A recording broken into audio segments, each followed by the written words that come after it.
কখনো কি ভেবেছেন জ্ঞান আর অভিজ্ঞতার লড়াইয়ে কে জয়ী হয়, রাজসিংহাসন নাকি সাধারণ মানুষের প্রজ্ঞা?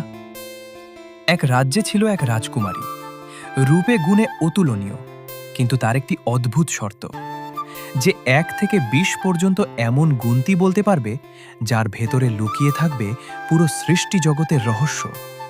সেই হবে তার জীবনসঙ্গী। অহংকারে ভরা রাজারা এলেন, কিন্তু কেউ কি পারবে সেই গুণতির আসল অর্থ বুঝতে? চলুন আজকের এই গল্পে আমরা খুঁজে দেখি মর্যাদা কি বংশে নাকি তাকওয়ায়। এক রাজ্যের একমাত্র রাজকন্যার বিয়ের সময় হল। দূর দূরান্তে তার সৌন্দর্য, জ্ঞান ও বিচক্ষণতার খ্যাতি ছড়িয়ে পড়েছিল। কিন্তু রাজকুমারীর একটি অদ্ভুত শর্ত ছিল। সে ঘোষণা করল যে ১ থেকে ২০ পর্যন্ত এমন গুণতি বলতে পারবে যার ভেতরে পুরো সৃষ্টি জগতের ইঙ্গিতও থাকবে। আমি তাকেই বিয়ে করব। কিন্তু যদি কেউ ব্যর্থ হয় তবে তাকে ২০টি কোড়া মারা হবে। এই শর্ত কেবল রাজা মহারাজাদের জন্যই ছিল। রাজা বিশাল দাওয়াতের আয়োজন করলেন। নানা রকম মিষ্টান্ন, পোলাও, কোরমা, কাবাব, রাজকীয় ভোজে কোনো কমতি ছিল না। একে একে বহু রাজা, যুবরাজ ও সম্রাট এলেন। আগে সবাই দাওয়াত খেলেন, তারপর শুরু হলো সভা। প্রথম রাজা উঠে দাঁড়িয়ে বইয়ে পড়া গুনতি বলতে লাগলেন, ১, ২, ৩, ৪।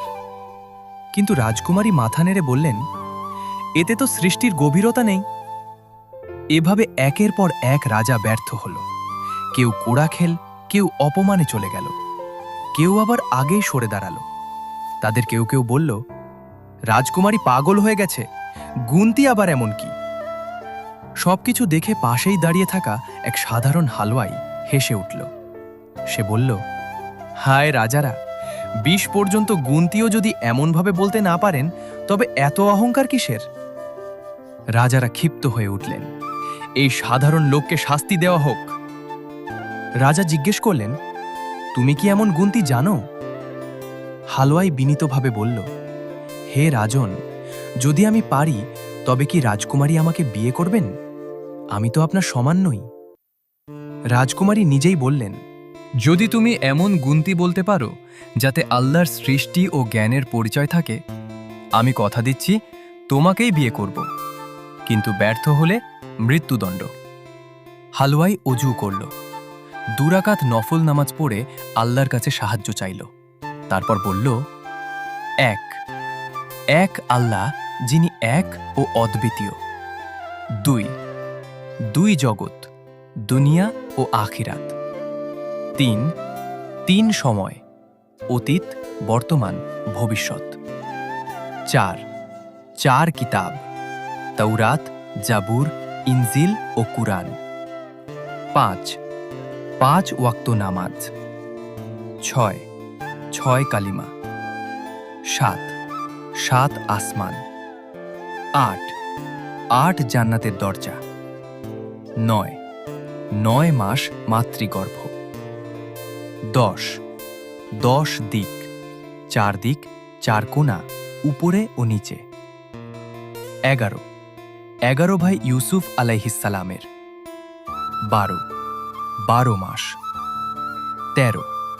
১৩ বদরের শহীদদের উল্লেখযোগ্য দল, প্রতীকীভাবে সাহসের স্মৃতি।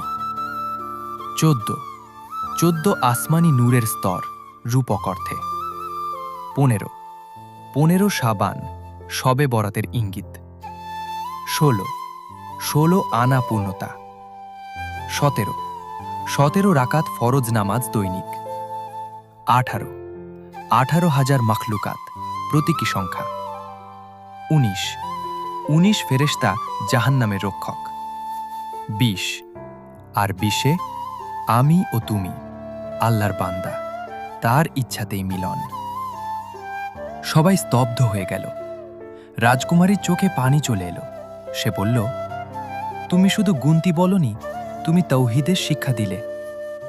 রাজা বুঝলেন, জ্ঞান কেবল রাজপ্রাসাদে জন্মায় না, কখনো তা সাধারণ মানুষের অন্তরেও থাকে।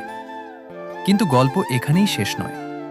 বিয়ের পর হালুয়াই রাজকুমারীকে বলল, আমার পরিচয় শুধু হালুয়াই নয়, আমি ছোটবেলা থেকে মাদ্রাসায় পড়েছি, আলেমদের কাছে জ্ঞান নিয়েছি, কিন্তু জীবিকা হিসেবে হালুয়াইয়ের কাজ করেছি, কারণ হালাল রুজি সর্বোত্তম।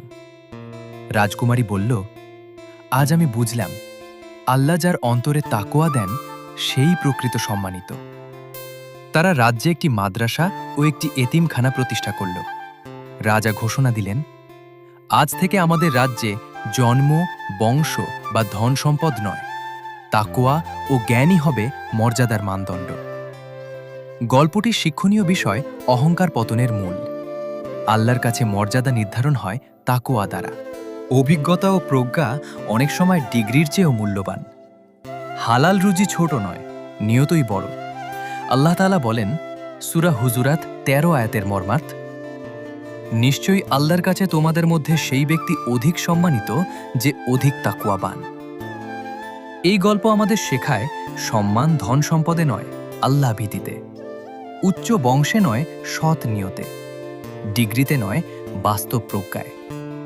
হয়তো আপনি সাধারণ, হয়তো আপনার পরিচয় বড় নয়, কিন্তু যদি আপনার অন্তর আল্লাহর দিকে ঝুঁকে থাকে, তাহলে আল্লাহ আপনাকে এমন মর্যাদা দিতে পারেন যা রাজাদেরও কপালে জোটে না। মনে রাখবেন, অহংকার মানুষকে নিচে নামায়, আর বিনয় তাকে তুলে নেয় আকাশের উচ্চতায়। আল্লাহ আমাদের সবাইকে সঠিক জ্ঞান, হালাল রুজি এবং তাকওয়ার জীবন দান করুন। আমিন। ভিডিওটি ভালো লাগলে শেয়ার করুন, আর এমন আরও অনুপ্রেরণামূলক ইসলামিক গল্প পেতে সাবস্ক্রাইব করতে ভুলবেন না।